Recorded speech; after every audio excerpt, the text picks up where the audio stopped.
जय राधा माधव, जय कुंज बिहारी।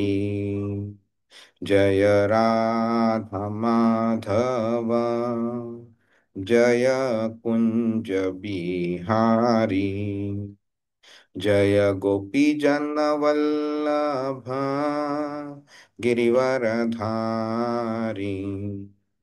जय गोपी जन वल्लभ गिरिवरधारी। यशोदानंदन व्रज जन रंजन, यशोदानंदन व्रज जन रंजन। यमुना तीर वनचारी, यमुना तीर वनचारी। जय राधा माधव, जय कुंज बिहारी। हरे कृष्णा कृष्णा कृष्णा हरे हरे, हरे राम राम राम हरे हरे। हरे कृष्णा कृष्णा कृष्णा हरे हरे, हरे राम राम राम हरे हरे।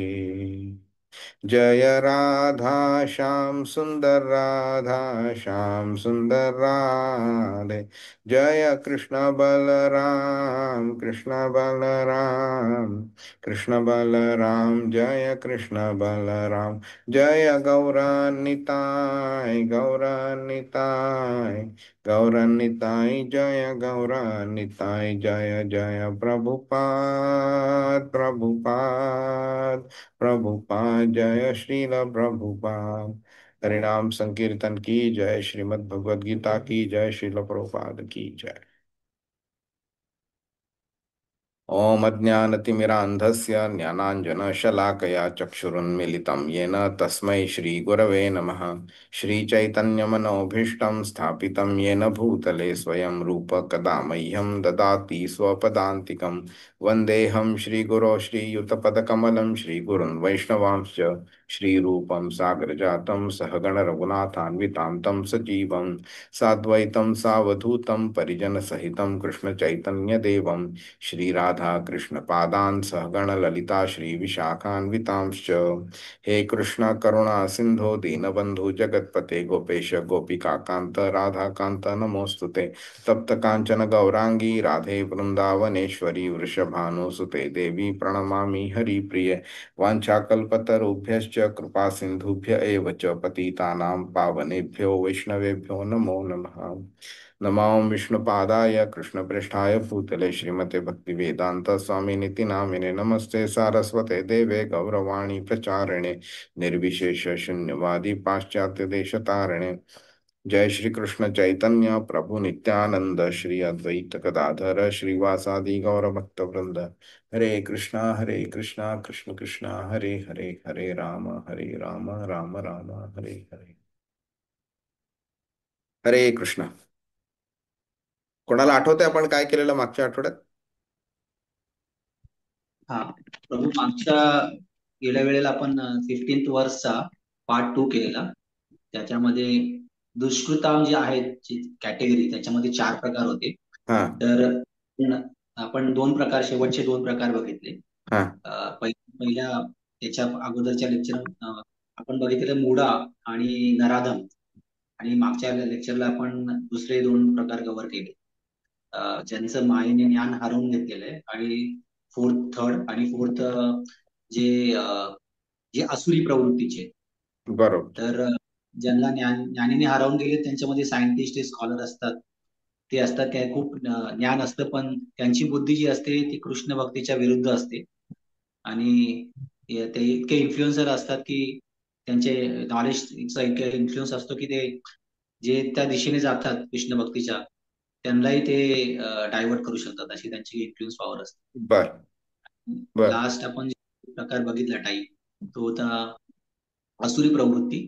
तर ही हा. लोक जी असतात त्यांचा भाव सांगितलेला आहे इथे. त्यांचे म्हणजे शरीराचे नाही वर्णन केले, त्यांचे भाव जे असतात ते कृष्ण भक्ती विरुद्ध असतात. म्हणजे जे दृढपणे ते जे पण कृष्ण भावित असतात त्याच्या एक्झॅक्टली अपोजिट जायची त्यांची शक्ती असते. हेही ज्ञानी असतात खूप, आणि हे खूप पॉवरफुल पण असतात. पण इथे श्रीकृष्णाने त्यांचे भाव सांगितले. हम्म. आणि म्हणजे शरीर काठी जसं राक्षस, जसं टीव्ही सिरियल मध्ये दाखवतात, ती प्रवृत्ती न एक्सप्लेन करता त्यांचे भाव जे आहेत ते सांगितले, असं माझ्या लक्षात आले. खूप छान. खूपच छान. कोणाला आठवतंय अजून आपण काय बोललेलो? अजून काही पॉइंट ऍड करायचा? हो, जो शेवटचा एक फक्त मुद्दा आपण घेतलेला, की जे नेते लोक असतात, नेते, जसं प्रभुपादांनी मेन्शन केलेलं की हे लोक का शरण जात नाही, आपण ते जरा थोडं डिटेलमध्ये बघितलेलं. आणि म्हणजे यांचं म्हणजे जे मायेने एवढे ते ग्रासलेले असतात की त्यांना म्हणजे समजतच नाही की आपण काय करतोय, आणि त्यांची बुद्धी एवढी तल्लख असते की ती ज्या प्रकारे बोलतात ते इतरांना असं वाटतं की ते खरं आहे, आणि मग ते त्यांच्यावरती प्रभाव पाडू शकतात. तर ते हे एक आपण बघितलेलं. खूप छान. खूप छान. ठीक आहे. तर आता आपण म्हणजे पुढे जाण्याआधी कोणाला काही प्रश्न आहे का? सॉरी प्रभूजी, मी रेकॉर्डिंग ऐकायचं मला जमलं नाही, त्यामुळे मी ऐकेल आज, आणि काय असेल तर विचारेल प्रभूजी. ओके. अजून कोणाला काही प्रश्न आहे का? ठीक आहे. तर आपण आजच 16वा श्लोक बघूया. तर 16वा श्लोक एक विरुद्ध टोक दर्शवतो आपल्याला. तर आपण तो शिकून घेऊया आज. चतुर्विधा भजन्ते माम जनाः सुकृतिनोऽर्जुन आर्तो जिज्ञासुरर्थार्थी ज्ञानी च भरतर्षभ. अनुवाद. हरे कृष्णा. हरे हे कृष्ण. भरत श्रेष्ठ अर्जुना, 4 प्रकारचे पुण्यात्मा माझी भक्ती करीत असतात: आर्त, अर्थार्थी, जिज्ञासू आणि ज्ञानी. हरे कृष्ण. हरे कृष्णा. आता आपण जरा बघून घेऊया ह्या श्लोकाबद्दल. तर आधीच्या श्लोकामध्ये कृष्णाने काय सांगितलंय, की मायेमुळे जे लोक भ्रमित होतात, ज्यांचं अज्ञान त्यांच्या ज्ञानाला झाकळतं, ओके, अशी लोक मला कधी शरण येत नाहीत. न माम प्रपद्यते असा तो शब्द वापरतो तिकडे. आणि 4 प्रकारच्या दुष्कृतीनं लोकांबद्दल तो सांगतो. म्हणजे दुष्कृतीनं ही कॅटेगरी झाली, आणि त्या कॅटेगरीमध्ये 4 प्रकारची लोक येतात. ठीक आहे. त्यांना अज्ञान असतं, त्यांना अहंकार भरपूर असतो, एक गर्व झालेला असतो, ज्यामुळे त्यांना बऱ्याच प्रकारचे भ्रम निर्माण होतात. काही लोकांना वाटतं की देव नावाची गोष्ट अस्तित्वात नाही, किंवा त्यांना वाटतं की देवानी हे सगळं प्रकृती बनवली पण नंतर तो मेला. हा. आणि त्यामुळे आता देव अस्तित्वात नाहीये, त्यामुळे देवाची काय पूजा करायची. अशा प्रकारचे विचित्र विचार त्यांच्या मनात येतात. त्यामुळे ह्या अशा भावामुळे, अशा समजेमुळे ते कृष्णाला कधी शरण जात नाहीत. ठीक आहे. त्यामुळे आता कृष्ण काय करतोय, की जी लोक शरण येतात त्याच्याकडे, त्या लोकांबद्दल तो सांगायला चालू करतोय. त्यामुळे इकडे ह्या श्लोकामध्ये आपण बघितलं असेल, चतुर्विधा भजन्ते माम. चतुर्विधा म्हणजे 4 प्रकारची लोक भजन्ते माम म्हणजे माझं भजन करतात. ठीक आहे. आणि ती सुकृतीनं ही कॅटेगरी, आधीची कॅटेगरी दुष्कृतीनं होती, आता सुकृतीनं कृष्ण बोलतो त्यांना. हम्म. तर इ- प्रत्येक व्यक्ती जी इकडे, जी 4 प्रकारच्या व्यक्तींमध्ये प्रत्येक व्यक्ती जी मेन्शन केली इकडे, त्याच्या वेगळ्या वेगळ्या प्रकारच्या प्रेरणा असतात, वेगळ्या वेगळ्या प्रकारची कारणं असतात, ज्याच्यामुळे तो कृष्णाकडे येत होतो. ओके. कृष्णाकडे जो मार्ग येतो, त्या मार्गावरती तो चालायला चालू करतो. ठीक आहे. तर हा जो श्लोक आहे ना, तो अशा जे 4 प्रायमरी प्रकारचे जे मार्ग आहेत ना, त्या प्रकार त्या मार्गांच्या प्रकारावरती कृष्ण इथे आपलं लक्ष वेधून घेतोय आपलं. आणि हे मार्ग जे आहेत, जे कृष्णाकडे आपल्याला व्यक्तीला नेतात, त्या त्या मार्गांमध्ये काही पॉझिटिव्ह आहेत, काही निगेटिव्ह पण आहेत. पण तरी सुद्धा, बिकॉज ते कृष्णाकडे जात आहेत सगळे मार्ग, ते फायनली ते पॉझिटिव्हच बनतात ते. आणि प्रत्येक प्रकारचा मार्ग म्हणजे वेगळा वेगळा आहे. हा, आपण कधी कधी आपण बोलू सुद्धा शकतो की हा काय स्वार्थी माणूस आहे म्हणून वगैरे, की गरज लागली की फक्त देवाकडे जातो. पण तो आपला दृष्टिकोन झाला. कृष्णाचा दृष्टिकोन वेगळा आहे, जो आपण आता शिकू आज आपण. तर कृष्ण काय करतो इथे, चार प्रकारच्या वर्गांमध्ये सगळ्या लोकांना त्याचं वर्गीकरण करतोय. पहिली गोष्ट म्हणजे आर्त. आर्त म्हणजे ज्यांना दुःख आहे कोणत्या ना कोणत्या प्रकारचं. काहींना पैसे कमी असतात त्यांच्याकडे म्हणून दुःख असतं, काहींना शारीरिक अडचणी असतात म्हणून दुःख असतं, काहींना नोकरी नसते किंवा एज्युकेशन नसतं, काहींना फॅमिलीचा काही त्रास असतो वगैरे, काही ना काहीतरी प्रकारे कोणता ना कोणता तरी भौतिक त्रास असतो. अशा लोकांना सुद्धा कृष्ण आपल्याकडे यायला अलाव करतो आणि अशी लोक मग कृष्णाकडे चालायला चालू करतात. जिज्ञासू म्हणजे एखाद्या व्यक्तीला काही माहिती हवी असते, त्याला संपूर्ण ज्ञान नसतं त्याला, पण त्याच्याकडे कुतूहल असतं की बाबा असं का. आणि अशा प्रश्नांमुळे सुद्धा तो कृष्णाकडे चालायला चालू करतो. नंतर अर्थार्थी, काही लोकांना कसले ना कसले तरी लाभ हवे असतात. काहींना पैसा हवा असतो, काहींना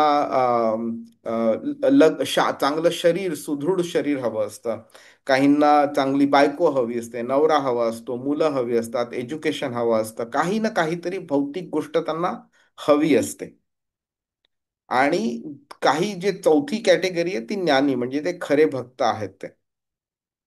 तर इथे ज्ञानी म्हणजे फक्त ज्याला ज्ञान आहे असं नाही, तर ज्याच्याकडे भक्ती पण आहे आणि तो त्या भक्तीच्या मार्गावरती चालतोय, असा पण अर्थ येतो ह्याचा. हं. पण सगळ्यांचा कॉमन फॅक्टर जर बघितला तर सगळी हे चारही लोक आध्यात्मिक दृष्ट्या एक त्यांच्याकडे एक पॉझिटिव्हनेस असतो. मिनिंग आधीची चार लोक कशी कृष्णाला कोणत्या ना कोणत्या तरी प्रकारे नकारतात किंवा त्याच्याकडे जाण्याची इच्छा नसते. म्हणजे एक मूढ व्यक्ती, जी देवावरती विश्वास असेल त्या व्यक्तीला, देव नाही असं बोलणार नाही, पण तो स्वतःच्या परिश्रमांमध्ये एवढा ग्रस्त असतो की त्याला देव असो नसो फरक नाही पडत. कारण त्याच्या भौतिक कामं त्याच्याकडे एवढी असतात की त्याला देवाकडे ढुंकूनपणे बघण्याची पण इच्छा नसते त्याला. त्यामुळे तो देवाच्या अस्तित्वाला नकारत नाही, पण त्याच्या अस्तित्वाशी त्याचा काही संबंध पण नसतो त्याचा. पण इकडची जी चार लोक मेन्शन्ड आहेत ते लोक देवाच्या अस्तित्वाला मानतात तर आहेतच, पण ती लोक देवाकडे कोणत्या ना कोणत्या कारणात द्वारे ते चालायला चालू करतात ते. आता इकडे कृष्णाचा दयाळूपणा आपल्याला दिसून येतो. ओके. आपण कधी कधी बोलतो ना, कोणत्या तरी समजा मित्रांनी किंवा ऑफिसमधल्या व्यक्तींनी आपल्याला समजा वर्षभर आपल्याशी काही कॉन्टॅक्ट नाही ठेवला आणि नंतर एकदम एके दिवशी सहज फोन करतो आणि नंतर त्याला काहीतरी काम आहे म्हणून त्या कामाबद्दल बोलतो, तर आपल्याला वाटतं ना की फक्त काम असलं की हा फोन करतो वगैरे. तर तसा तो स्वार्थीपणा झाला, no doubt about it. But Krishna एक लेवल वरच्या लेवलला जाऊन तो त्याबद्दल विचार करतो. कृष्ण ती लोक, ते हे चार प्रकारची लोक माझ्याकडे का येत आहेत ह्याची पर्वा करत नाही तो. तुम्हाला दुःख असलं तरी या माझ्याकडे, काही जिज्ञासा असली, काही भौतिक प्राप्ती करायची असली किंवा तुम्हाला खरोखर भक्ती करायची असली, तुम्ही तरी सुद्धा माझ्याकडे येत आहे. तो कृष्ण काय करतो, ह्या सगळ्यांकडे आपली दया देत असतो, ह्या सगळ्यांना. कारण तो काय बोलतो की तुम्हाला एवढं माहित आहे की मी अस्तित्वात आहे आणि मी तुमची ती गरज पुरवू शकतो. तुम्ही इतर कोणाकडे जात नाही आहात, तुम्ही माझ्याकडे येत आहे. त्याचं कौतुक कृष्ण जास्ती करतो. आणि कृष्ण हे पण अप्रिशिएट करतो की तुम्ही माझ्याशी एक संबंध प्रस्थापित करायची इच्छा ठेवताय तुम्ही. ठीक आहे. प्रभुपाद बोलतात हे लोक शुद्ध भक्त नाही आहेत, पण तरी सुद्धा ते मनाने पवित्र आहेत ते. ओके. त्यामुळे at a certain point of time जेव्हा ते कृष्णाकडे चालायला चालू करतात त्यावेळी एका शुद्ध भक्ताच्या संगतीमध्ये येतात आणि at a certain point of time ते पण स्वतः पण शुद्ध भक्त बनतात. त्यामुळे तो फायनल जो आउटकम आहे त्याच्याकडे कृष्ण लक्ष ठेवतो आणि सगळ्यांना वेलकम करत असतो. तर हे चार प्रकारची लोक आपण ह्यांच्याकडे बघू शकतो. तर पहिला व्यक्ती आपल्याला दिसतोय की जरा दुःखी आहे तो, काही ना काही प्रकारचं त्याला दुःख आहे. दुसरा आहे त्याला पैशाची प्राप्ती करायची आहे. तिसरा आहे जिज्ञासू, आणि हा आहे चौथा ज्ञानी. हं. तर मला नेहमी सुहास प्रभूंनी हे सजेशन दिलेलं त्याची आठवण होते, पण कधी कधी वेळ नाही मिळत, त्यामुळे ती इमेज टाकायला मुश्किल पडतं जरा. आता हे चार वर्ग जे आहेत ते जर आपण थोडे बघून घेऊया. हा. तर आधीच्या श्लोकामध्ये काय केलंय की जे येत नाहीत कृष्णाकडे त्यांच्यावरती कृष्णाने लक्ष केंद्रित केलं. पण आता तो काय करतोय की जे येत आहेत आणि ते शरणागती जे येतात ते करतात, त्याचे स्वरूप काय आहे आणि त्याचे फायदे काय आहेत ह्यावरती इकडे कृष्ण फोकस करतोय. तर इकडे पहिली गोष्ट म्हणजे काय होतं की ज्या व्यक्तींना अज्ञान आहे, जे मायेमुळे पूर्णपणे भ्रमित झालेले आहेत, अशा जास्तीत जास्ती अशा लोकांना कृष्ण आहे हे ऍक्सेप्टेडच नसतं. तर ऍटलिस्ट कम्पेअर्ड टू दॅट लोक, कृष्ण काय बोलतोय की ह्या मायेचा प्रभाव जो आहे तो भरपूरसा प्रभाव त्यांनी बाजूला सारलेला आहे, आणि त्यामुळे ते एक्सेप्ट करतात मी अस्तित्वात आहे म्हणून माझ्याकडे ते अ, चालायला चालू करतात. तर ह्याचं सुद्धा कृष्ण अप्रिशिएट करतो या गोष्टीला, की ह्या व्यक्तींची जी भक्ती करून कृष्णाकडे येण्याची जी एक प्रेरणा असते, ओके, ती इच्छा असते, कृष्ण फक्त त्या पॉझिटिव्ह गोष्टीकडे बघत असतो. हा. त्यांचा स्वार्थीपणा जो आहे तो खरा निगेटिव्ह आहे, त्याच्याकडे कृष्ण दुर्लक्ष करतो तो. तर पहिली गोष्ट आर्त लोक, ज्यांना असं भरपूर प्रकारचे शारीरिक किंवा मानसिक क्लेश आहेत आणि कष्ट पण आहेत, त्यामुळे ते कृष्णाकडे वळतात. कधी काही काही लोकांवरती संकट येतात, म्हणजे ते खरोखर ते प्रॉब्लेम आहे असं नाहीये, पण संकट दिसत असतं येत आहे म्हणून, किंवा आजारपण असू शकतं, निराशा असू शकते, किंवा कोणत्याही प्रकारचं शारीरिक दुःख असू शकतं. आणि अशा प्रकारे ते हताश झालेले असतात. त्यांना कळत असतं की आता कोणत्याही प्रकारचं म्हणजे भौतिक गोष्ट मला आता मदत करू शकणार नाहीये. त्यामुळे ते कृष्णाकडे येतात मदत मागायला, ज्यामुळे त्यांचं दुःख कमी होईल आणि मानसिक किंवा शारीरिक आराम मिळू शकेल त्यांना. तर आध्यात्मिक प्रेरणा त्यांची नसते ह्या गोष्टीमध्ये. ती फक्त असते ती भौतिक प्रेरणा असते. त्यामुळे म्हणजे त्यांना हे जो मानसिक किंवा शारीरिक क्लेश असतो, हा हा फक्त भौतिक असतो त्यांना. आणि ते भौतिक क्लेशाचं निवारण करायला येतात. त्यांच्याकडे खरं बघितलं तर आध्यात्मिक असं काही उद्दिष्ट नसतं त्यांचं. हे आर्त लोक झाली. आता दुसरी लोक जी आहेत ते जिज्ञासू. जिज्ञासू म्हणजे काही ना काही प्रकारची त्यांना जिज्ञासा असते. ओके. ज्ञानाची जिज्ञासा असेल, किंवा कोणत्या तरी प्रोसेस बद्दल जिज्ञासा असेल, किंवा लॉजिकल काहीतरी असेल त्यांच्याकडे डिस्कस करायला वगैरे, किंवा सर्वोच्च सत्य जाणून घ्यायचं असेल, तर ही त्यांची एक प्रामाणिक इच्छा असते. आणि त्यांना कधी कधी क्रिएशन हे ब्रह्मांड जे आहे त्याबद्दल पण एक त्यांना जिज्ञासा असते. त्याचं जे गूढ जे असतं ते त्यांना समजून घेण्याची इच्छा असते. तर ही लोक म्हणजे ज्ञान प्राप्त करण्याच्या दृष्टीने कृष्णाकडे येत असतात.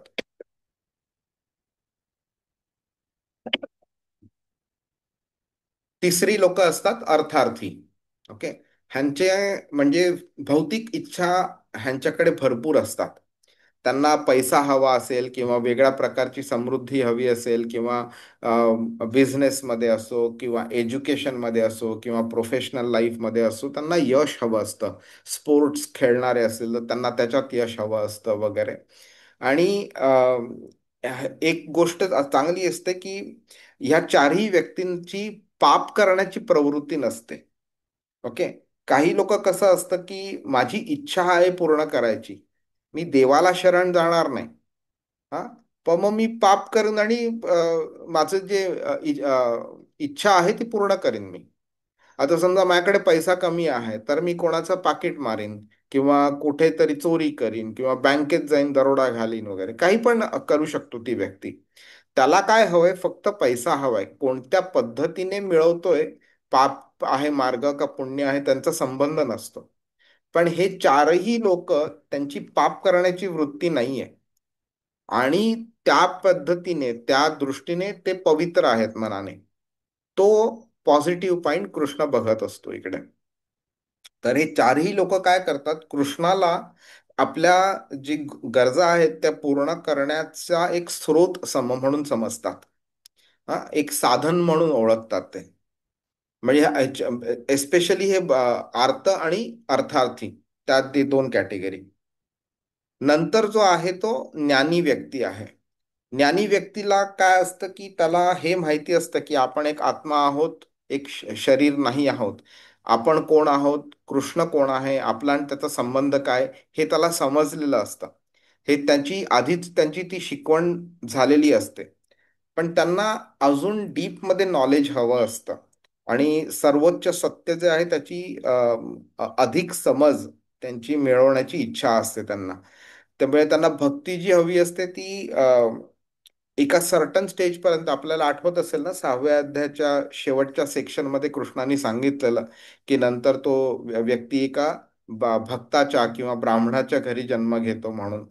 तर अशी ही लोक असतात ज्यांना भरपूरचं नॉलेज ऑलरेडी असतं, उरलेलं नॉलेज अजून त्यांना हवं असतं आणि त्यांच्या ते अंतिम पाडावापर्यंत आलेले असतात त्यांचं. आणि त्यांना म्हणजे कृष्णाशी एक अंतिम सत्याशी एक संबंध प्रस्थापित करण्याचं त्यांची इच्छा असते. ह्यांना बुद्धी असते आणि अजून हवी असलेल्या बुद्धीने प्रेरित असतात आणि ज्ञानाने प्रेरित असतात ते. तर हे झाले ते समरी लेवलवरती हे चार कॅटेगरीज. ओके. तर आता आपण एक थोडक्यामध्ये सुकृतीनं आणि दुष्कृतीनं असे दोन शब्द कृष्ण 15व्या आणि 16व्या श्लोकात वापरतो. तर ह्या दोघांमधला मुख्य फरक काय आहे ते आपण बघून घेऊया. तसं बघितलं तर आपल्या सगळ्यांना हे माहितीच असेल ऑलरेडी, पण जस्ट एक क्विक समरी बघून घेऊया आपण. तर दुष्कृतीनं म्हणजे जे आध्यात्मिक दृष्ट्या प्रवृत्त नाही आहेत आणि सुकृतीनं म्हणजे ते आध्यात्मिक दृष्ट्या प्रवृत्त आहेत. पण त्या सुकृतीनं मध्ये वेगळे वेगळे स्टेजेस असतात. जसं आपण बोलतो ना की बाबा देव आहे, ह्यावरती विश्वास असणारी लोक आहेत आणि देवावरती भक्ती करणारी पण लोक आहेत. तर हे सगळे पॉझिटिव्ह कॅटेगरीमध्ये आले, पण वेगळे वेगळे स्टेजेस आहेत. तर सुकृतीनं म्हणजे देवाकडे पॉझिटिव्हली बघणारी लोक आणि दुष्कृतीनं म्हणजे देवाकडे निगेटिव्हली बघणारी लोक. ओके. तर हे दुष्कृतीनं कधीही कृष्णाला शरण येत नाहीत. ठीक आहे. आणि सुकृतीनं जे आहेत ते शरणागतीच्या डायरेक्शनला वळतात. ओके. आणि ह्या दोघांची जी कर्म असतात, त्यांची जे कृती असतात, त्यांची मानसिकता, त्यांचे जे हेतू असतात आणि त्यांची आध्यात्मिक दिशा जी असते ना, हे कम्प्लिटली डिफरंट असतात. एक जण कृष्णाकडे जात असतो, एक जण कृष्णाच्या विरुद्ध दिशेने जात असतो.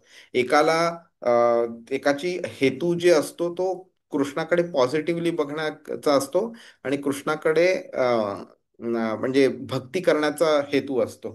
दुसऱ्याचा तो हेतू नसतो. त्यामुळे जे निगेटिव्हली बघतात ते कधी शरण येत नाहीत, जे पॉझिटिव्हली बघतात ते आज ना उद्या तरी कृष्णाकडे शरण येतात ते. तर आपण हे बघितलेलं आहे. तर हे सुकृतीनं जे असतात ना ते हे चांगली कार्य करणारी लोक असतात, म्हणजे पुण्य करणारी पण लोक असतात त्याच्यात.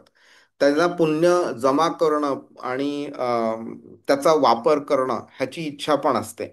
काही काही लोक अशी असतात ज्यांचं पुण्य जमा करून ते त्याचा वापर आध्यात्मिक दृष्ट्या प्रगती करण्यामध्ये पण वापरतात ते. आणि त्यांची कार्य म्हणजे धर्माचं आचरण करणं, चांगली कार्य करणं, सद्गुणी असतात ही लोक. ह्यांचे सगळे ह्या गोष्टींवरती त्यांची प्रेरणा अवलंबून असते. त्यामुळे कृष्णाकडे जाण्याचा आणि कृष्णाची शरणागती पत्करण्याचा एक पाया निर्माण केलेला असतो त्यांच्या ह्या प्रवृत्तीने. ओके. तर सुकृती म्हणजे नुसतं चांगलं कार्य करण्याची म्हणजे क्षमता आहे असं नाहीये, पण त्यांची ती एक मानसिक पवित्रता पण असते आणि सद्गुणी पण असतात ते. त्यामुळे पुण्य ती लोक ऑटोमॅटिकली मिळवतात ती लोक आणि जोपासतात पण त्याचं. आणि त्यामुळे ती लोक आध्यात्मिक मार्गावरती चालण्यासाठी प्रवृत्त होतात आणि मग हळूहळू मुक्तीकडे पण जातात ते लोक. दुष्कृतीनं काय असते, ही लोक जी त्यांचं म्हणजे त्यांची कृती जी असते ती कृतीच वाईट असते, चुकीची असते. कारण कारण मानसिक दृष्ट्या त्यांची कृष्णाकडे चालण्याची इच्छा नसते, प्रवृत्ती नसते त्यांची. त्यांचा क्षमतेचा जे वापर जो असतो ना, तो नेहमी चुकीच्या कारणांकरता केलेला जातो, आणि प्रत्येक कार्य हे ते चुकीचं करत राहतात. त्यांना आध्यात्मिक सत्यापासून अजून अजून अजून अजून लांब लांब नेत राहतात ते. त्यामुळे ही लोक अशी नाही आहेत की ज्यांच्याकडे क्षमता नाही आहे चांगलं करण्याची. क्षमता आहे, पण मानसिकता अशी चुकीची आहे, त्यामुळे त्या क्षमतेचा वापर ते नेहमी चुकीचाच करतात, चुकीचा मार्ग निवडतात आणि कृष्णापासनं लांब लांब लांब लांब जात असतात. ही लोक अज्ञानी असतात, अहंकारी असतात, आणि म्हणजे अ, जाणून बुजून ते देवी देवतांचा आणि कृष्णाचा अपमान करत असतात ते. आणि तुम्ही जर आजकालचे न्यूज आणि पॉलिटिक्स वगैरे जर तुम्ही बघत असाल, तर अशी लोक तुम्हाला भरपूर सापडतील आता. तर सुकृती व्यक्ती असतात, त्यांचं ह्या प्रवृत्तीमुळे आणि कृष्णाकडे चालण्याच्या इच्छेमुळे ते लवकरात लवकर कृष्णाचे भक्त बनतात.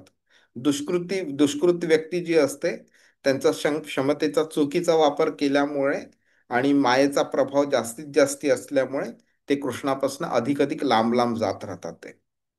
मग आता साहजिक एक प्रश्न निर्माण होऊ शकतो, की मग मी पुण्य करायला पाहिजे का, जर का मी कृष्णाकडे जायचं आहे तर. तर कृष्ण काय बोलतो, की नाही, ते तसं नाही आहे ते. पुण्य हे वाईट गोष्ट तुम्हाला तुमच्या हातनं घडण्याच्या ऐवजी कमीत कमी चांगली गोष्ट घडवते. त्या दृष्टीने पुण्य चांगलं आहे. पण जर का तुम्ही असं विचार केला, की जर मी भरपूर पुण्य केलं, भरपूर लोकांना दान केलं, भरपूर म्हणजे बऱ्याच देवी देवतांची पूजा वगैरे सगळी करत बसलो, तर मग मी भक्त बनीन का कृष्णाचं, तर ते उत्तर नाही आहे. ओके. पुण्य चांगली आहेत, महत्वाची आहेत, पण कृष्णाकडे नेण्याची ते तुम्हाला गॅरंटी देत नाही ते तुम्हाला. ठीक आहे. कारण काय होतं, पुण्यातनं जेव्हा व्यक्तीला आनंद उपभोगण्याची इच्छा निर्माण होते आणि सवय लागते त्याची, त्यावेळी तो पुण्यामध्येच अडकलेला असतो, भक्तीच्या लेवलला कधी तो येत नाही. 9व्या अध्यायाच्या 21व्या श्लोकामध्ये कृष्ण बोलतो, क्षिणे पुण्ये मर्त्य लोकम विशंती. पुण्यामुळे तुम्हाला जास्तीत जास्त तुम्हाला स्वर्गामध्ये जायला मिळेल, तिकडे भरपूर उपभोग घ्यायला पण मिळेल. पण क्षिणे पुण्य म्हणजे जेव्हा पुण्याचं क्षीण होतं, संपून जातं ते, तेव्हा मर्त्य लोकम विशंती, परत तुम्ही ह्या पृथ्वी लोकावरती येऊन पडता आणि परत जन्म मृत्यूच्या चक्रामध्ये अडकता. त्यामुळे पुण्याचा फायदा फक्त तेवढाच आहे, की तुम्हाला तो भक्तीच्या मार्गावरती नेण्याकरता एक प्रवृत्ती, मानसिक वृत्ती लागते, त्याची निर्मिती करायला चालू करतो. पण तुम्ही भक्त बनालच ह्याची गॅरंटी नसते. पण मग कृष्ण इथे काय बोलतोय, तर ही एक टेक्निकल टर्म झालंय, ह्याला भक्ती उन्मुख सुकृती असं म्हटलं जातं. म्हणजे कधी कधी आपल्याला कळत पण नाही, पण आपण अशी सुकृती करतो जी भक्तीच्या दृष्टीने चांगली असते. समजा मी एका गरीब माणसाला 10 रुपये दिले, आणि त्यानंतर मी बोलू, कृष्णा बघा बाबा, तू बघ बघ, एकाला मी 10 रुपये दिले, आता मला 10 लाखाची लॉटरी लागू दे. तर ते भक्ती उन्मुख सुकृती नाही आहे ती. ओके. ती अशी सुकृती जी तुम्हाला भक्तीच्या दिशेने चालायला प्रेरित करते, त्याला भक्ती उन्मुख सुकृती म्हणतात. ओके. म्हणजे हे नुसतं चांगलं कार्य नाहीये, तर ज्या कृतीमुळे तुम्ही कृष्णाकडे चालायला जाल तुम्ही आणि आध्यात्मिक तुमची वाढ होईल, ती भक्ती उन्मुख सुकृती आहे. म्हणजे जे काय, जे कृष्णाच्या साठी जे पुण्य केलं जातं, हा, ज्यामुळे आध्यात्मिक उन्नती होते, त्याला भक्ती उन्मुख सुकृती म्हणतात. आणि आता आपण बघूया एक्झाम्पल त्याचे. एखाद्या व्यक्ती तुळशीच्या झाडाला पाणी घालते, कधी कधी नकळतपणे होत होते, आणि झाडाला पाणी घातलं जातं, किंवा कधी कधी दारावरती एखादा भक्त आलेला असतो आणि मग त्याला आपण कपडे देऊ किंवा पैसे देऊ किंवा त्याला खायला देऊ वगैरे, किंवा जरा 4 तास बसायला घरी जागा देऊ किंवा कोणत्या ना कोणत्या प्रकारे त्याची सेवा करू. हा, त्या अशा गोष्टी म्हणजे भक्ती उन्मुख सुकृती आहे. पण ह्या छोट्या छोट्या कृती सुद्धा जाणून बुजून करो किंवा नकळतपणे करो. हा, आणि अगदी म्हणजे कधी कधी लोक अनिच्छेने पण करतात, तरी सुद्धा त्याचा फायदा होतोच त्याला. आणि असा एक प्रश्न निर्माण होऊ शकते की अनिच्छेने केलं तरी त्याचा का फायदा होतो. तर त्याचं उत्तर म्हणजे की समजा आपल्याला एखादा रोग झालेला असला आणि त्या रोगाकरता एका डॉक्टरनी औषध दिलं आपल्याला, तर ते औषध आपण अ, अ, म्हणजे अ, चिडत चिडत घेवो किंवा आनंदाने घेवो, डॉक्टरवरती विश्वास ठेवून घ्यावो किंवा न विश्वास ठेवता घेवं, तरी सुद्धा त्या औषधाचा परिणाम शरीरावरती होतोच. तसंच आहे इथे कृष्णा इथे पण, की आपण म्हणजे व्यक्ती जेव्हा अगदी सुरुवातीच्या स्टेजमध्ये असते, त्यावेळी त्याला ह्या गोष्टींचं महत्त्व कळत नसतं, ह्या ह्या कृतींचं महत्त्व कळत नसतं. त्यामुळे तो नाईलाजास्तव करतो, किंवा आईनी सांगितलंय म्हणून, किंवा कोणी ब्राह्मणाचा शाप नको लागायला वगैरे अशा भीतीपोटी करतो वगैरे. पण तरी सुद्धा कृष्ण ते एक्सेप्ट करतो ते. का तर तुम्ही कमीत कमी पाप तरी करत नाही आहात म्हणून. ओके. तर हा जो ही जी एक नैतिकता असते, ज्याच्यामुळे पाप करण्याची वृत्ती त्या व्यक्तीमध्ये नसते, हा, ती निघून गेलेली असते, त्याच्यामुळे आध्यात्मिक प्रवास आपला पुढे पुढे जात असतो. आणि ही जी नैतिकता असते ती ह्या प्रवासामध्ये एक महत्त्वपूर्ण भूमिका निभावते. ठीक आहे. ही लोक, कारण ते सद्गुणी असतात, पवित्र वृत्तीचे असतात, त्यामुळे कृष्णाकडे चालायला ते जास्ती प्रवृत्त होतात ते. हरे कृष्ण. आता आपण अजून एक छोटा टेक्निकल डिफरन्स बघून घेऊया आपण. तर 15व्या श्लोकामध्ये कृष्णाने नमाम प्रपद्यते हा शब्द वापरलेला. प्रपद्यंते म्हणजे शरण येणं. म्हणजे कृष्ण काय बोलतो, मला कधीही हे 4 लोक शरण येत नाही. पण इकडे जेव्हा 16व्या श्लोकामध्ये जेव्हा 4 लोकांबद्दल बोलणं आहे, त्यावेळी तो प्रपद्यते चतुर्विधा भजन्ते माम बोलतो, चतुर्विधा प्रपद्यते माम बोलत नाही. हम्म? तर इथे भजन्ते माम हा शब्द का वापरलेला आहे आणि प्रपद्यते हा का नाही वापरलेला, तर आपण बघून बघून घ्या. तर भजन्ते माम इंडिकेट करतो की भक्तीचा प्रारंभ झालेला आहे तिकडे. तर कृष्ण काय बोलतो की माझ्याकडे तुम्ही चालायला येता, माझी आठवण करता, माझं स्मरण करता तुम्ही, आणि माझ्याकडनं काही अपेक्षा ठेवता, त्याच्याकरता तुम्ही माझ्याकरता काही देता, किंवा तुम्ही काहीतरी वसा घेता वगैरे. तर हे सगळ्या गोष्टी तुम्ही माझ्याकरता करता, माझ्याकडे येण्याकरता करता. जरी तुम्हाला तुमचं इप्सित जे आहे ते भौतिक असलं, तरी सुद्धा तुम्ही माझ्याकडे येता. त्यामुळे कृष्णाला ते आवडतं. पण त्याला शरणागती म्हणत नाही.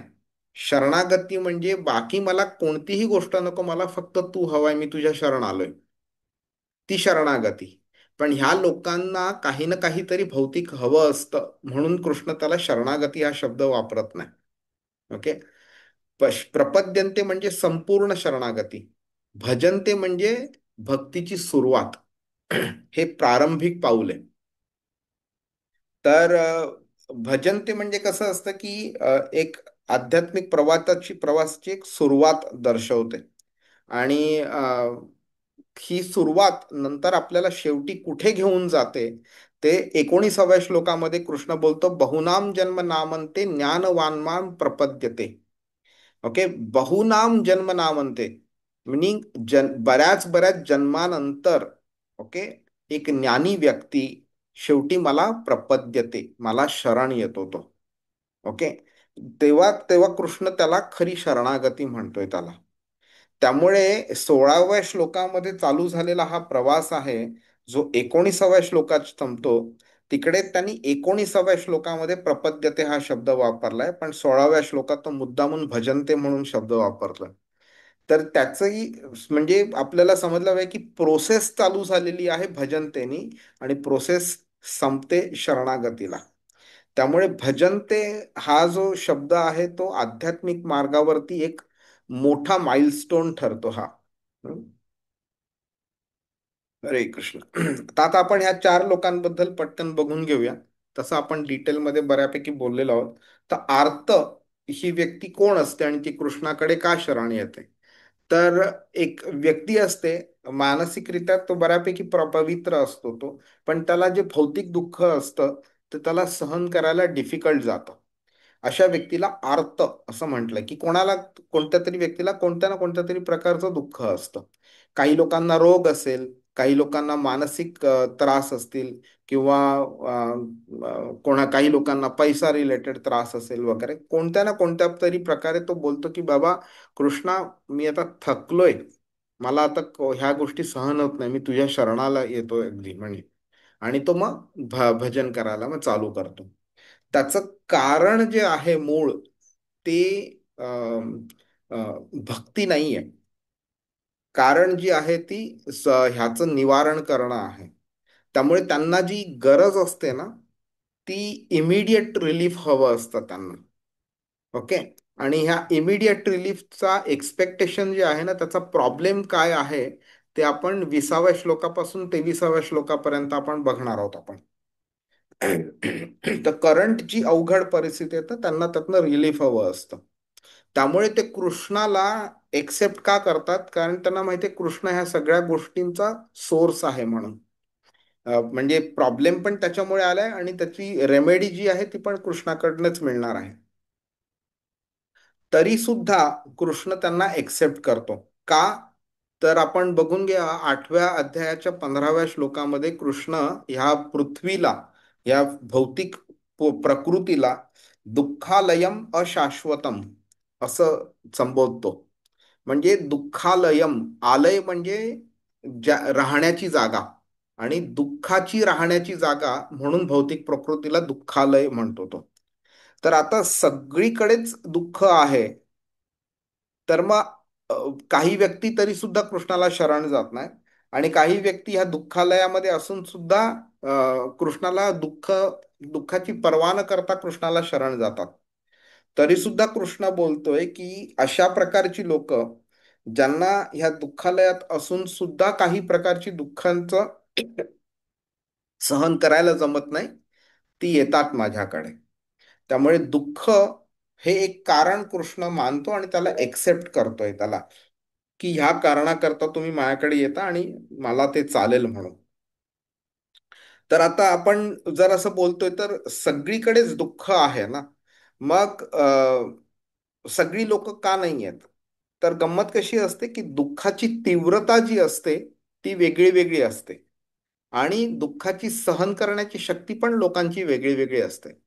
तर काही लोकांना म्हणजे दुःख चालतं, नो प्रॉब्लेम, असू दे दुःख, मी तरी सुद्धा काही लोक कृष्णाकडे जातील किंवा तरी सुद्धा काही लोक कृष्णाकडे जाणार नाहीत. आपण जर छोटस एक्झाम्पल घेतलं की प्रत्येक व्यक्ती ऑफिसला जाताना ट्रॅफिकमध्ये वगैरे अडकलेली असते. त्यामुळे ट्रॅफिकला पण आपण दुःख समजू शकतो. पण गंमत काय होते की दररोज तोच तोच तेवढाच ट्रॅफिक आपल्याला लागल्यावरती आपल्याला त्या ट्रॅफिकची म्हणजे दुःखाची सवय झालेली असते. पण मग त्याला दुःखालय असं म्हणणं बरोबर नाहीये. म्हणजे दुःखालय जरी आहे तरी सुद्धा त्याची तीव्रता आपल्याला तेवढी जाणवत नाहीये, कारण ते दररोजचं दुःख झालेलं आहे. पण समजा कधी तुम्हाला कोणती एक महत्वाची मीटिंग आहे किंवा घरी काही फंक्शन आहे, लवकर परत यायचं आणि तुम्ही ट्रॅफिकमध्ये अडकला, तासभर ट्रॅफिकमध्ये अडकला, तर त्या दिवशी त्या वेळेला दुःखाची तीव्रता अतिशय वाढलेली आहे. मग आपण लवकर बोलतो, अरे कृष्णा बघ रे, काहीतरी कर लवकर, मला जरा लवकर पोचायचंय, घरी लवकर पोचून दे मला वगैरे, किंवा ऑफिसला लवकर पोचून दे. तर अशा वेळी मग ती व्यक्ती कृष्णाकडे अप्रोच करते की बाबा काहीतरी कर आणि मला सोडव ह्यातनं म्हणून. तरी सुद्धा म्हणजे इकडे म्हणण्याचं उद्दिष्ट असं आहे की दुःख जरी ह्या पृथ्वी भौतिक प्रकृतीमध्ये असलं तरी ते कंटिन्युअसली असतंच असं नाही, आणि त्याची तीव्रता कॉन्स्टंट असते असं पण नाहीये. तर कृष्ण हे एक्सेप्ट करतो की जेव्हा तुम्हाला अतिशय दुःख जाणवतंय, तुम्हाला सहन नाही करतायत, तुम्ही माझ्याकडे येताय, तर मी तुम्ही स्वार्थी म्हणून तुम्हाला मी झिडकारणार नाही, तुम्हाला तुमचा स्वीकार करीन मी. ओके. त्यामुळे कधी कधी हे जे दुःख जे असतं ना, ते फायद्याचं असतं, की निदान त्यामुळे तरी व्यक्ती कृष्णाकडे वळली आणि कृष्णाकडे प्रार्थना करते. आणि ह्याचं ना शास्त्रामध्ये एक चांगलं उदाहरण दिलेलं आहे गजेंद्राच्या कथेद्वारे. तर गजेंद्र नावाचा हत्ती होता, जेव्हा म्हणजे मी त्याची ही कथा जी होती ती मी मागे एकदा सांगितलेली, आता मी एकदम संक्षिप्त रूपात सांगतो. की गजेंद्र हा हत्तीच्या एका कळपाचा राजा होता. तर एके दिवशी त्याला जंगलात चालत असताना त्याला एका मगरीने पाण्यामध्ये पकडलं आणि मगर त्याला ओढत ओढत ओढत ओढत घेऊन गेली. भरपूर वेळ, बरीच वर्ष ते एकमेकांशी लढाई करत होते. आणि पण तरी सुद्धा मगर स्ट्रॉंग बनत चाललेली आणि गजेंद्र वीक बनत चाललेला. शेवटी मग गजेंद्रला त्याच्या आधीच्या जन्मीचं त्याला आठवलं आणि तो कोण होता वगैरे त्याला ते सगळं आठवलं. आणि त्यांनी एक विष्णूकडे त्यावेळी एक प्रार्थना केलेली, ती प्रार्थना आठवली त्याला. तर ती प्रार्थना म्हणून त्यांनी मदतीसाठी विष्णूकडे परत हाक मारली. आणि मग गरुडावरती बसून विष्णू स्वतः आले आणि गजेंद्रला मुक्त केलं. तर कधी कधी असं होऊ शकतं, एका भक्ताला सुद्धा स्वतःचं जे दुःख आहे ते कधी कधी सहन करायला डिफिकल्ट जातं. मग तो व्यक्ती कृष्णाला हाक मारतो आणि कृष्ण मग आवडीने मदतीला येतो. कारण जनरली आपण पुढे जसं गेल्यावरती बघू, भक्तीची डेफिनिशन काय आहे ते पण बघू. तर त्या डेफिनिशनच्या अनुसार जो शुद्ध भक्त असतो ना, तो कधीही कृष्णाला स्वतःच्या फायद्याकरता हाक मारत नाही. त्यामुळे कृष्ण काय करतो, स्वतः भक्ताला काही ना काहीतरी आपण देता यावं म्हणून तो फक्त ऑपॉर्च्युनिटी शोधत असतो तो. आणि जेव्हा मग भक्त हाक मारतो कृष्णाला, कधी कधी सहन होत नाही म्हणून, तर त्यावेळी मग तो अगदी पळत पळत त्वरित येऊन मग मदत करतो भक्ताला. तर आर्त लोकांचं पण हे असं असतं. नंतरची कॅटेगरी म्हणजे जिज्ञासू. म्हणजे ही व्यक्ती कोण असते, ज्याला कुतूहल असतं. तर आता ही जिज्ञासू व्यक्ती जी आहे, ही याला कुतूहल असतं. हे असं का, हे असं का नाही, ते तसं का वगैरे. ठीक आहे. तर त्याच्यामुळे ते कृष्णाकडे अ, त्या कुतूहलापोटी ते येत असतात. ते एक उत्सुकता असते आणि त्यांना वास्तविक जे स्वरूप असतं त्याबद्दल त्यांना कधी माहिती हवी असते. त्यांचे प्रश्न जे असतात ते कधी कधी आत्मा, शरीर, जन्म, मृत्यू किंवा कृष्ण, देवी देवता वगैरे ह्यांच्या लेवलवरती असतात ते. कधी कधी त्यांना प्रथा समजून घ्यायच्या असतात वगैरे. अ, पण ह्या सगळ्या ह्याच्यामध्ये जर बघितलं तर बेसिक जो आहे तो कुतूहल असतं त्यांना. त्याच्यामुळे ते पुढे भक्त बनतीलच ह्याची गॅरंटी नाहीये. पण निदान कमीत कमी त्यांनी ते पहिलं पाऊल तरी टाकलेलं आहे, समजून घेण्याच्या दृष्टीने. ठीक आहे. तर मग ही लोक अशी मग शंका वगैरे असल्या की मग ते लोकांना विचारतात. त्याची उत्तरं मिळाल्यावरती अजून प्रश्न निर्माण होतात. त्या प्रश्नांद्वारे मग ते अजून उत्तर मिळाल्यावर अजून प्रश्न विचारतात. हे त्यांचं असं चालू राहत आहे. आणि मग ऍट अ सर्टन स्टेज मग त्यांना कळतं की आपण अजून दोन पावलं पुढे चालत गेलं पाहिजे म्हणून मग मग त्यांची मग नंतर भक्ती चालू होऊ शकते तिकडे. कधी कधी ते विचारतात की कृष्णाची पूजा का करायची, बाकीच्यांची पूजा का नाही करायची, पूजाच का करायची, आपण जप तुम्ही का करता, तुम्ही कपडे असे का घालता, तुम्ही टिळक का लावता तुम्ही वगैरे. आणि मी तुम्हाला एक उदाहरण दिलेलं ना, मुंबईमध्ये एक माझ्या ओळखीचा मित्र आहे. त्याला असंच एका ख्रिश्चन मुलाने बरीच प्रश्न विचारली आणि त्याची उत्तर जेव्हा त्याला मिळाली, तो त्यावेळी तो स्वतः सुद्धा एक भक्त बनला तो. तर ह्या जिज्ञासू व्यक्तींचं पण नंतर पुढे जाऊन भक्तीमध्ये रूपांतर होऊ शकतो हे. आणि मग नंतर असं पण होऊ शकतं की कधी कधी त्यांचे प्रश्न खूप साधे असतील सुद्धा, पण तो त्यांच्याकरता एक महत्वाचा भाग असतो उत्तर मिळणं, म्हणजे त्यांची आध्यात्मिक प्रगती होण्याकरता वगैरे.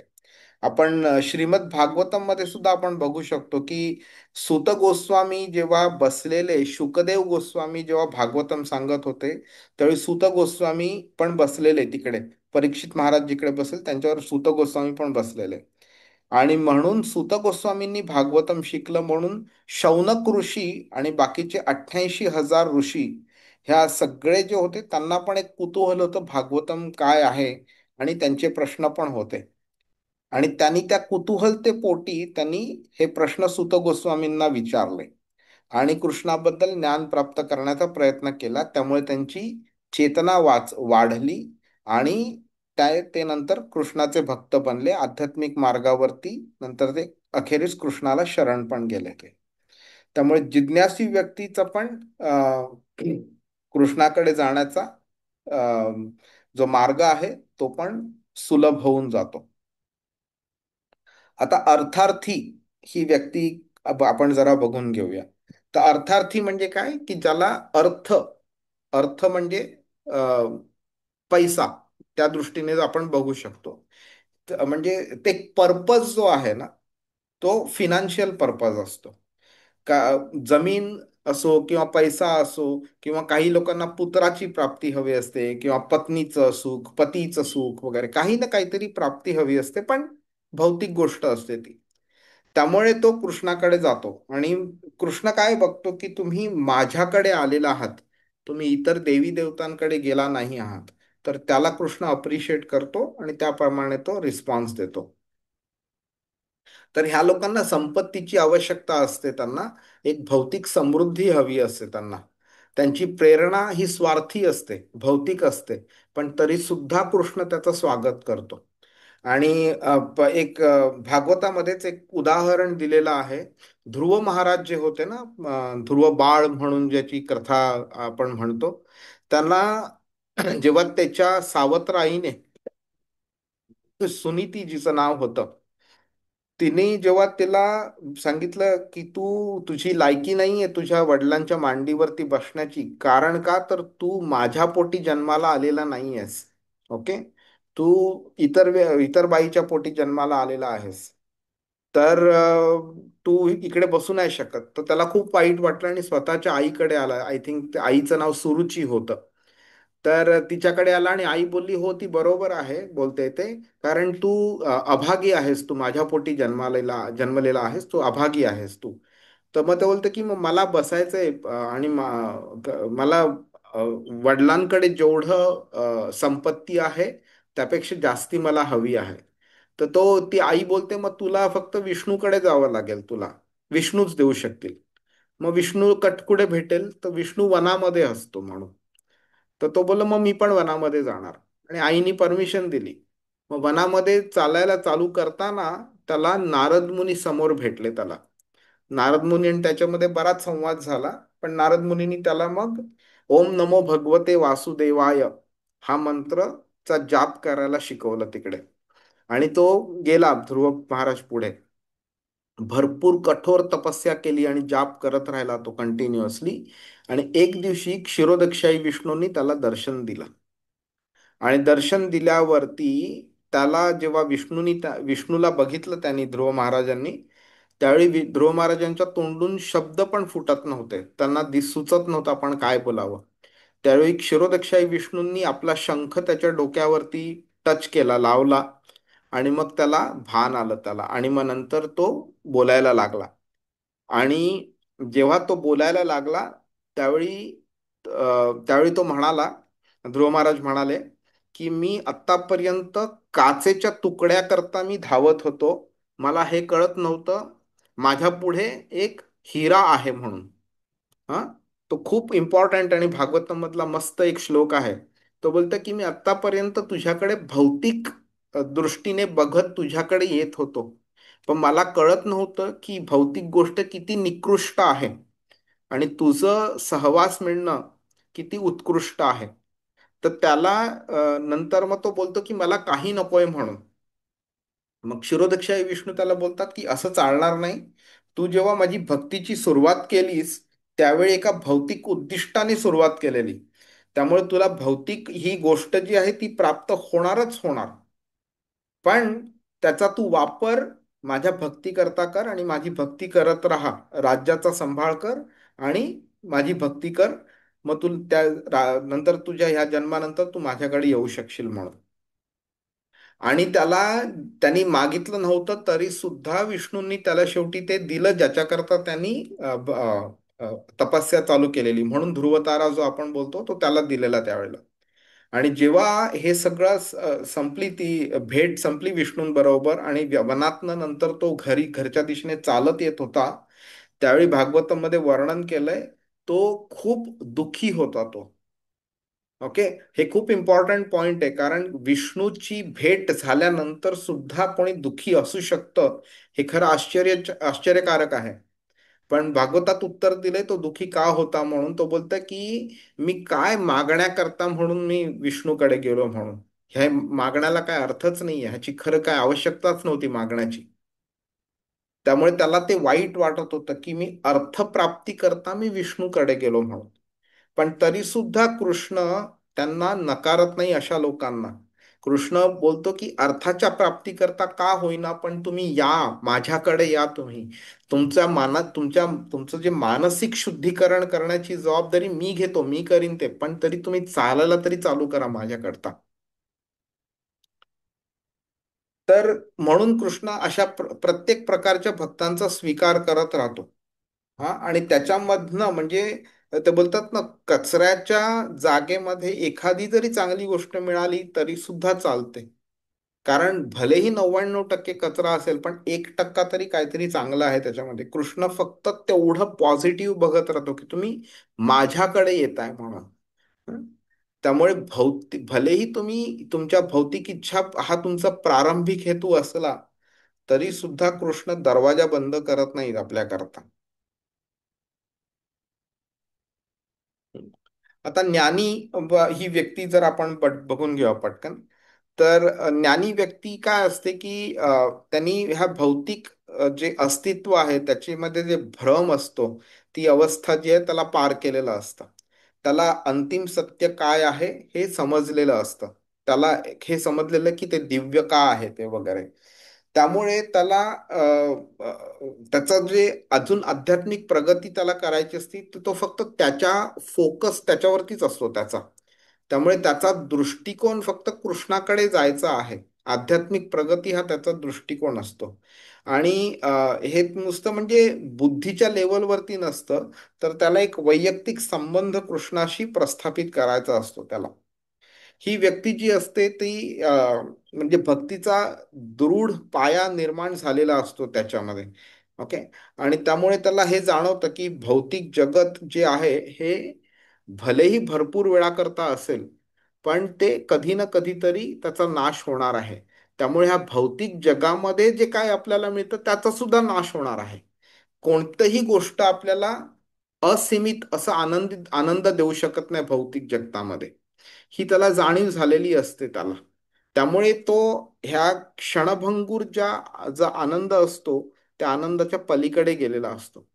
त्याची भक्ती जी कृष्णावरती असते ती चंचल नसते ती. ठीक आहे. त्यामुळे त्यांना कृष्णाकडे जाण्याचा मार्ग जास्ती सिंपल असतो. ते भौतिक प्रलोभन नसल्यामुळे ह्या मार्गावरती बाहेर पडण्याचा चान्सेस त्यांचे कमी असतात त्यांचे. ठीक आहे. तर मी हे एक स्किप करतो. ब्रह्माची 4 मुलं होती, सनत कुमार, सनातन कुमार वगैरे. तर ते बहुतेक भरपूर प्रगत होते आध्यात्मिक दृष्ट्या. आणि नंतर त्यांचं शुद्धीकरण पण कृष्णाने स्वतः दर्शन देऊन झालं त्यांचं.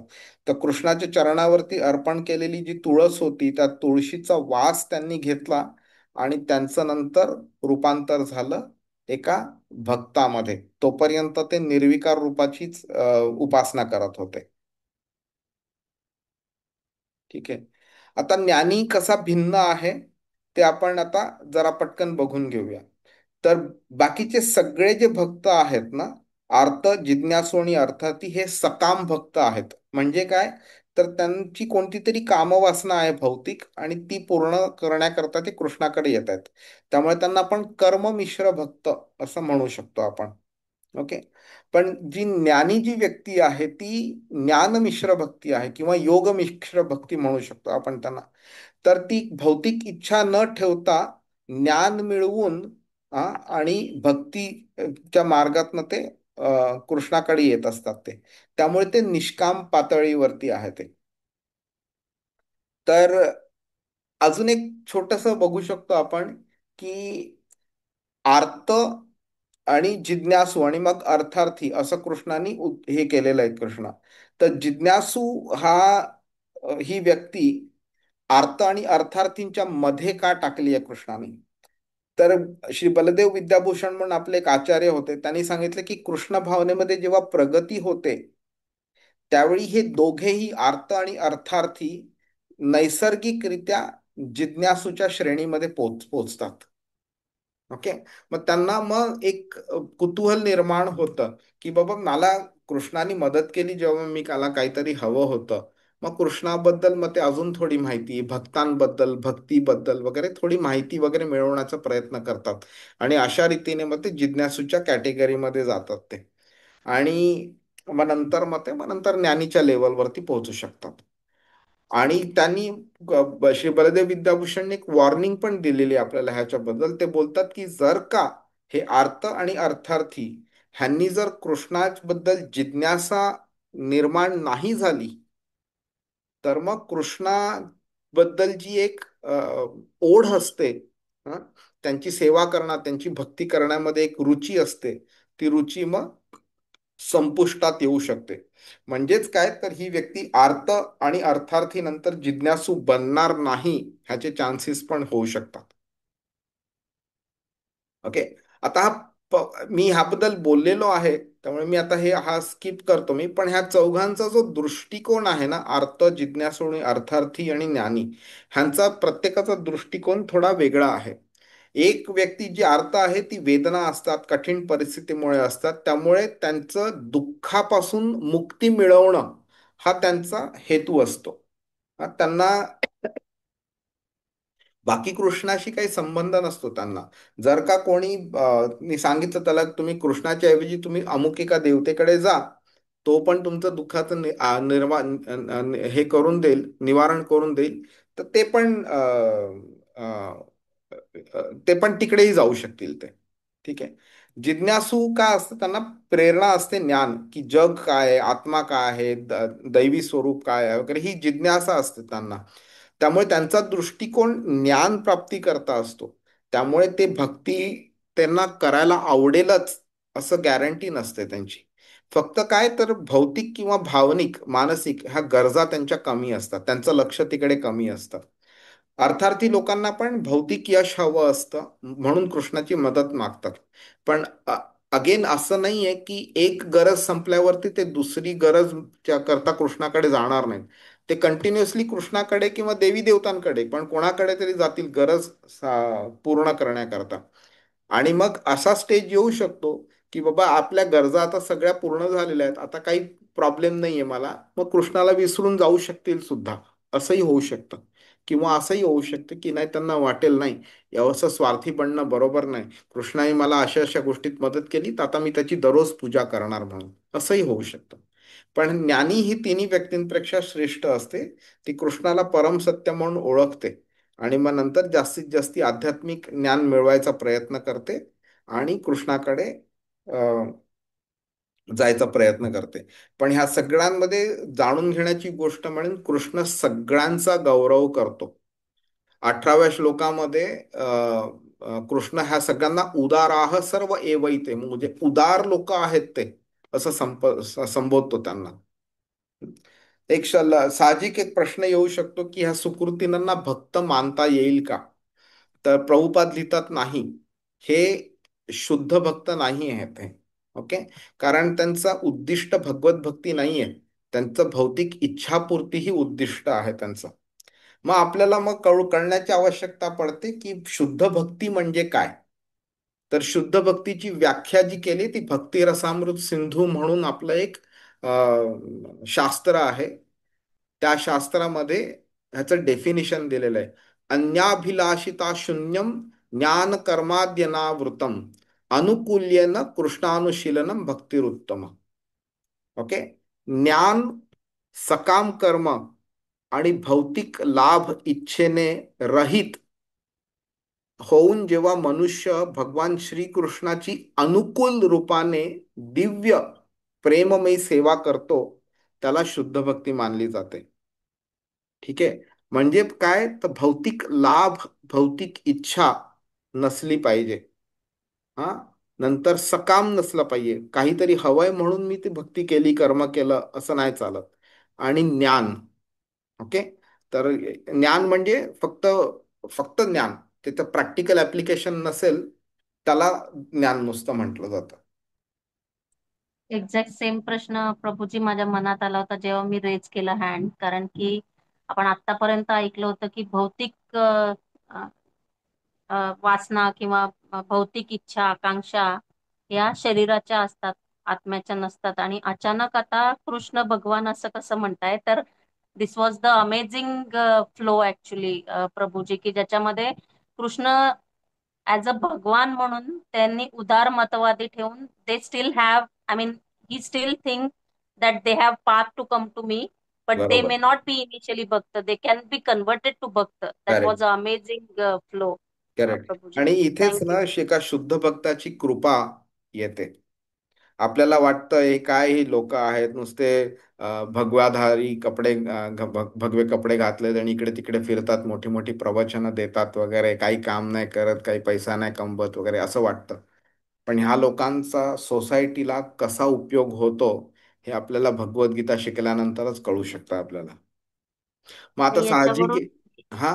हे एकच पॉइंट, आणि याच्यावरून अजून एक कळालं की म्हणजे मी आपल्याबद्दल म्हणजे सगळ्यांबद्दल नाही बोलू शकत, पण माझ्याबद्दल बोलू शकेल की मी पण एक शुद्ध भक्त झालेली नाहीये अजून. बेसिकली ते पण एक साक्ष म्हणजे कळालं प्रभूजी. हो, हो.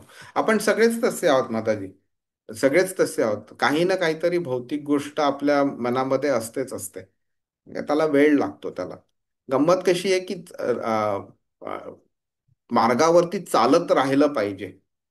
आज ना उद्या आपण भक्त बनूच, आणि कृष्ण सुद्धा ते एक्सेप्ट करतो. म्हणून तर 6व्या अध्यायाच्या 45व्या श्लोकामध्ये सुद्धा तो बोलतो ना, अनेक जन्म संसिद्ध. एका जन्मामध्ये होत नाही ही गोष्ट, अनेक जन्म. आणि 19व्या श्लोकामध्ये म्हणजे 7व्या अध्यायाच्या तिकडे पण तो तेच बोलतो, बहुनाम जन्म नामंते. बऱ्याच बऱ्याच जन्मानंतर व्यक्ती भक्त बनते. तर आज आपण भक्त बनण्याच्या मार्गावरती चालायचा चालू केलंय, प्रयत्न करतोय आपण. अजून शुद्ध भक्त बनायला भरपूर भरपूर वेळ आहे आपल्याला. तर आता फक्त एवढंच पटकन बघून घेऊया की हे सुकृतीनं जे आहेत हे शुद्ध भक्त कधी बनतात. ओके. तर हे जेव्हाही लोक, ही चारी प्रकारची लोक भगवंताकडे येतात आणि शुद्ध भक्ताच्या संगतीमध्ये येतात, तर त्या संगतीमध्ये राहून ते शुद्ध होतात. त्यांची मानसिक वृत्ती जी आहे ती शुद्ध होते. भौतिक लेवलच्या वरती जातात, आध्यात्मिक लेवलवरती जातात, आणि तेव्हा ते शुद्ध भक्त बनतात. ओके. बाकीची दुष्कृतीनं जी लोक होती, त्यांना त्यांचं जीवन स्वार्थी असलं आणि आध्यात्मिक ध्येय नसतो त्यांच्या जीवनामध्ये वगैरे, त्यामुळे त्यांना भगवत भक्ती करणं कठीण पडतं त्यांना. पण जर का अशी व्यक्ती एका शुद्ध भक्ताच्या सहवासात आली, तर तरी सुद्धा ती व्यक्ती सुद्धा शुद्ध भक्त बनू शकते.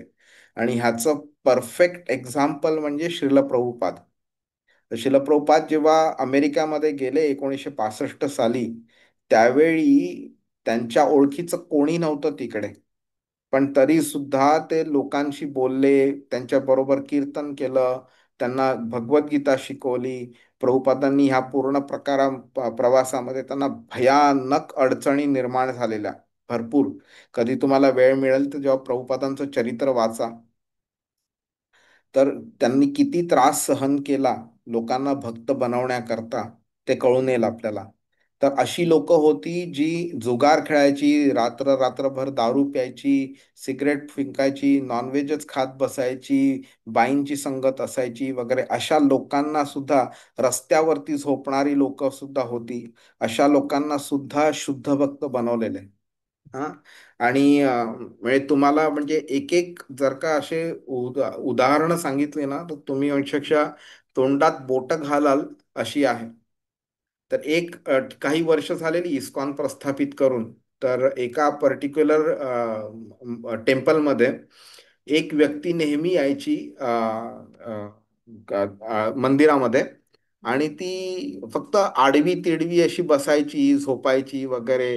नंतर म्हणजे ती मानसिकरित्या सुद्धा तिचं संतुलन बिघडलेलं आहे असं वाटायचं वगैरे. आणि म्हणजे लोक चालत असतील तर मुद्दामून रस्त्यामध्ये बसायचं, त्यांचा मार्ग अडवायचा वगैरे, अशी ती व्यक्ती करत होती. पण तरी सुद्धा ती व्यक्ती मंदिरात दररोज यायची किंवा राहायची सुद्धा मंदिरात. मंदिराचे गाभारा किंवा मेन दरवाजा जरी बंद केला तरी ती व्यक्ती तिथे बसलेली असायची. मग लोक भक्त त्यांना म्हणजे प्रसाद वगैरे पण देत राहायचे त्यांना. बऱ्याच भक्तांनी, बऱ्याच शिष्यांनी प्रभुपादांकडे कंप्लेंट केलेली की बाबा ही व्यक्ती आहे, खूप त्रास होतोय आम्हाला त्यांच्यामुळे वगैरे, त्याला बाहेर काढू का आम्ही वगैरे. तर प्रभुपाद बोले नाही, त्याच्यावरती काहीही करायचं नाही, त्याला जे करायचंय ते करू दे, त्याला राहू दे मंदिरामध्ये, एक ना एक दिवस तो बदलेल म्हणून. ती व्यक्ती हळूहळू हळूहळू त्याची जी चेंज झाला त्याच्यामध्ये, तो एक शुद्ध म्हणजे इतका शुद्ध भक्त बनला त्यानंतर, काही वर्षाच्या सहवासानंतर, की तो व्यक्ती संपूर्ण भगवद्गीता भागवतम संपूर्ण शिकला. तो भरपूर भरपूर लेक्चर्स वगैरे देतोय तो आज सुद्धा. आता आता ती व्यक्ती नाहीये, काही वर्षांपूर्वी ती गेली. त्या व्यक्तीनी संस्कृत संपूर्ण शिकला आणि प्रभुपादांना ट्रान्सलेशन करण्यामध्ये त्यांनी मदत केली. जी व्यक्ती मानसिक संतुलन ज्याचं बिघडलेलं, ती व्यक्ती ह्या स्टेजला आलेली आहे. तुम्ही फक्त इमॅजिन करा की एका शुद्ध भक्ताची कृपा झाली तर व्यक्ती कुठपासून कुठपर्यंत जाऊ शकतो म्हणून. त्यामुळे आपण जर का भक्ती करू नाही शकलो तर कमीत कमी शुद्ध भक्ताचा सहवास मिळेल एवढी तरी कमीत कमी इच्छा ठेवली पाहिजे आपण. हरे कृष्ण. आता एक लास्ट गोष्ट फक्त बघून घेऊया. सॉरी, हा जो श्लोक आहे ना, ह्याच्यामुळे कृष्णाची कोणती क्वालिटी दिसते ती आपण बघून घेऊया. ती कृष्णाची जी कृपा आहे ना, ती कृपा सीमित नाहीये. फक्त अमुक एकाला कृपा देईल आणि अमुक एकाला कृपा देणार नाही असं नाही येते. तसं एकदम सर्वसमावेशक आहे ती कृपा. ओके. तर कृष्णाचं दुःख, जिज्ञासा, भौतिक इच्छा किंवा कोणत्याही आध्यात्मिक ज्ञान, कोणत्याही दृष्टीने प्रेरणा असो, कृष्ण हे एक्सेप्ट करतोय की लोक त्याच्याकडे येतात आणि येऊ शकतात आणि आलेली त्याला चालतात म्हणून. ओके. तो कोणत्याही स्पेसिफिक व्यक्ती करता माझी कृपा मर्यादित आहे असं तो बोलत नाही येतो. कृष्णाला माहिती की प्रारंभिक प्रेरणा भौतिक असली तरी सुद्धा प्रामाणिकपणे लोक माझ्याकडे येत आहेत, माझ्याकडे वळत आहेत, आणि त्यामुळे त्यांना आशीर्वाद द्यायला तो तत्पर आहे तो. ओके. कोणत्याही इच्छाचं स्वरूप असलं पण तो मार्ग कृष्णाकडे जर येत असला तर कृष्णा त्या भक्ताला किंवा त्या व्यक्तीला नाकारत नाही तो. ठीक आहे. त्यामुळे कृष्णाशी संबंध, आध्यात्मिक समजूत कितीही कमी असली तरी सुद्धा शेवटी तो आध्यात्मिक जो उद्दिष्ट आहे, अ, भक्ती जी आहे, त्याच्यापर्यंत तो मार्ग येऊ शकतो. म्हणून त्या मार्गावरती आलेल्या प्रत्येक व्यक्तीला तो जवळ करतो तो. त्यामुळे कृष्णाची कृपा मर्यादित नाही, अमर्याद आहे ती, आणि ती प्रत्येकाकरता अवेलेबल आहे ती. ते आपल्याला म्हणजे कळू शकते की कृष्णाकरता जर भक्ती करायचा प्रयत्न जर आपण केला तर कृष्ण आपल्याकरता काय काय करू शकतो म्हणून त्याच्यापर्यंत नेण्याकरता. हे समजून घेणं खूप आवश्यक आहे. हरे कृष्ण. तर मी इथेच थांबवतो आज. कोणाला काही प्रश्न आहे? एक एक कमेंट करायचं आहे प्रभूजी की हा श्लोक मला इतका इतका मनाला टच झाला. आणि द वे भगवद्गीतेचा जर्नी आतापर्यंत जो सुरुवातीपासून ते आतापर्यंतचा केलेला आहे, that is steel satisfied. I mean it is giving us path basically. बर, खूप छान, खूप छान. ही जाणीव होणं सुद्धा खूप महत्वाचं आहे खरं. म्हणजे आपल्याला कळलं पाहिजे की आपल्याला भगवद्गीता शिकायला मिळतं, ही एक आपलं कृष्णाने आपल्यावरती केलेली एक कृपा आहे. आणि म्हणजे असं बोलणं बरोबर नाही की माझा हा हक्क आहे म्हणून. हं. तर दया आणि कृपा ह्या दोन वेगळ्या गोष्टी असतात. कृपा म्हणजे हक्क आहे असं नाहीये. एखादी व्यक्ती जेव्हा रस्त्यावरती भीक मागायला बसलेली असते आणि आपण त्याला 5 रुपये देतो, तर ती भिकारी तो असं नाही म्हणू शकत की हा माझा हक्क आहे म्हणून, हे मला मिळालंच पाहिजे. तर त्याप्रमाणेच आहे, जेव्हा आपण कृष्णाकडे प्रयत्न करतो चालण्याचा, त्यावेळी कृष्ण आपल्यावरती कृपा करेलच असं नाहीये. शुद्ध भक्त कृपा करेलच असं नाहीये. पण जेव्हा ते कृपा करतात त्यावेळी आपण सढळ म्हणजे दोन्ही हाताने ती घेण्याकरता तत्पर असलो पाहिजे आपण. ते त्याची जाणीव होणं सुद्धा खूप खूप मोठी गोष्ट आहे. नाही म्हणजे भौतिक पहिल्यांदा भौतिक इच्छा कशा चांगल्या नाही ते सांगितलं. नंतर त्या इच्छा तुमच्या पुरवण्याकरता मीच माझी माया शक्ती तुमच्या बरोबर अटॅच करतो. It was such a means I cannot even imagine and think की ज्या पद्धतीने एक्सप्लेन केलंय. आणि आता ते सांगताय की म्हणजे ते एवढंही वाईट नाही, तुम्ही स्टील भौतिक इच्छा ठेवून सुद्धा माझ्याकडे येऊ शकतात. It is such a great I mean अजून I तुम्ही just I माताजी, am overwhelmed actually. माताजी अजून आपण त्या 20व्या श्लोकाला पोहोचलो नाहीये. जेव्हा आपण 20व्यापासून 23व्या श्लोकावरती जाऊ ना, त्यावेळी कृष्ण अजून कशी मदत करतो आपल्याला ते अजूनही जाणवेल आणि तुम्हाला अजूनही आश्चर्य होईल त्यामुळे. हरे Krishna. Simply amazing. Hare Krishna. Hare हरे Krishna. कृष्ण. भेटूया मग पुढच्या आठवड्यात. हरे कृष्ण. दंडवत प्रणाम. धन्यवाद प्रभुजी. हरे Thank Krishna. you very much. Hare Krishna, Hare Krishna,